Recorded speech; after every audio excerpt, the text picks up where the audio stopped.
Olá, sejam todos muito bem-vindos. No dia 3 de junho de 2020, o austríaco Klaus Schwab, fundador e presidente do Fórum Econômico Mundial de Davos, através de um vídeo anunciou o tema anual para 2021, o The Great Reset. The COVID-19 crisis has shown us that our old systems are not fit anymore for the 21st century. It has laid bare the fundamental lack of social cohesion, fairness, inclusion and equality. In short, we need a great reset. Curiosamente, um modelo muito parecido que vem sendo defendido aí pelo IPCC, que é o International Panel on Climate Change, que é um órgão das Nações Unidas que avalia a ciência relacionada às mudanças climáticas, que tem como garota propaganda Greta Thunberg e seus amiguinhos corporativos como Al Gore e Larry Fink, da Blackwater. Só que essa agenda se encaixa perfeitamente com uma outra agenda. O termo Great Reset se encontra em um documento publicado pela ONU no ano de 2015, onde contém uma análise da situação da população mundial e uma série de propostas. E não é por acaso que este documento é conhecido como Agenda 2020-2030. O tema da Agenda 2030 é um mundo sustentável, que é definido por eles como um mundo de igualdade social, igualdade de gênero, vacinas para todos, através da OMS e da CEP, que é a Coalizão de Inovações e Preparação para Epidemias. Esta é uma organização filantrópica que foi lançada em 2017 pelo Fórum Econômico Mundial, juntamente com a Fundação Bill e Melinda Gates. Eles apelam para o crescimento econômico sustentável, agricultura sustentável, energia sustentável, cidades sustentáveis, industrializações sustentáveis. Fica claro que é uma reorganização da riqueza mundial, criando o capitalismo sustentável. Essa mudança precisa ser apoiada por um processo de digitalização global. As novas infraestruturas do 5G farão exatamente isso, facilitando a gestão do enorme tráfego de dados que se tornará aí o petróleo do século XXI.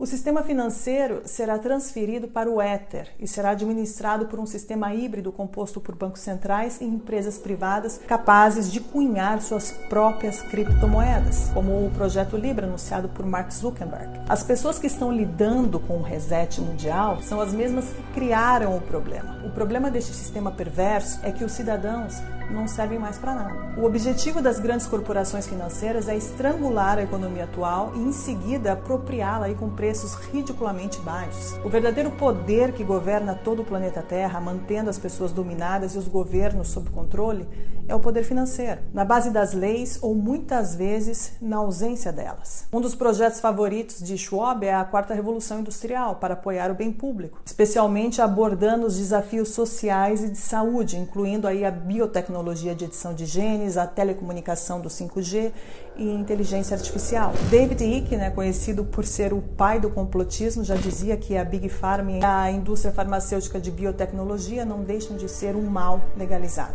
É evidente que desse cenário emerge aí uma massa de perdedores, que aumentará de forma incalculável após o desmantelamento do sistema industrial e a digitalização dos serviços. A grande reconfiguração proposta em Davos não parece ser uma resposta ao alcance de todos, mas aparece como uma solução imposta desta elite, destinada simplesmente a proteger os seus próprios interesses. É curioso notar que a chamada pandemia, com suas políticas de lockdown e de medo, facilita e favorece esse grande reset, nos impondo aí uma mudança drástica, desde a remoção do trabalho, permitindo o avanço digital e bloqueando aí o deslocamento das pessoas. A dívida pública mundial aumentará para níveis nunca vistos. Esta é a consequência das políticas econômicas adotadas para fazer frente aos efeitos de restrições devido à disseminação do Covid-19. Os bancos centrais estão injetando grandes quantidades de dinheiro no sistema. Essa ação extraordinária dos bancos centrais está revelando outro grande pressuposto, ou seja,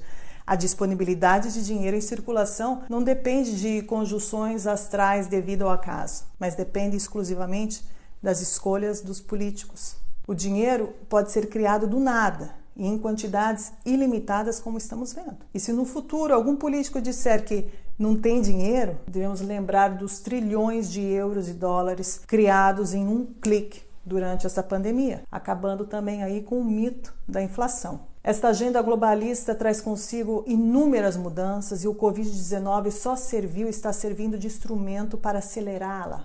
mais fechamentos virão, haverá uma onda de falimentos sem precedentes, o congelamento da produção e o desemprego em massa levarão à fome. Motins e revoltas vão estourar pelo mundo todo de acordo com os planos da elite. Os lockdowns levarão inevitavelmente a economia mundial ao colapso e darão origem ao que será a crise econômica mais grave da história da humanidade.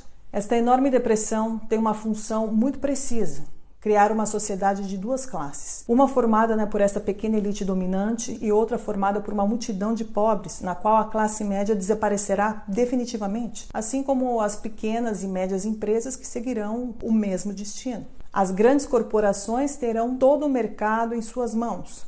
É exatamente esse o objetivo designado pelo Clube de Roma, um dos grupos globalistas mais influentes, fundado e financiado por David Rockefeller em 1972. Com a falta de empregos, as massas não terão alternativas, a não ser aceitar as esmolas do governo para sobreviver. John Perkins, ex-economista, explicou em um de seus livros, Confissões de um Assassino Econômico, o real objetivo do FMI: afundar os países em dívidas que nunca poderão ser saldadas para permitir que grandes grupos privados tenham controle total das economias nacionais. As grandes multinacionais terão domínio absoluto. O globalismo, em outras palavras, quer o fim da propriedade privada. O globalismo avança e com ele o ataque final da nova ordem mundial, onde começa a nos mostrar a sua verdadeira face. Embaixo da máscara deste falso humanitarismo se esconde uma crueldade desumana na forma mais pura do totalitarismo mais perigoso da história, como explica perfeitamente o ex-núncio apostólico Dom Vigano em sua última carta. Esta batalha não é apenas contra as instituições políticas subservientes deste plano.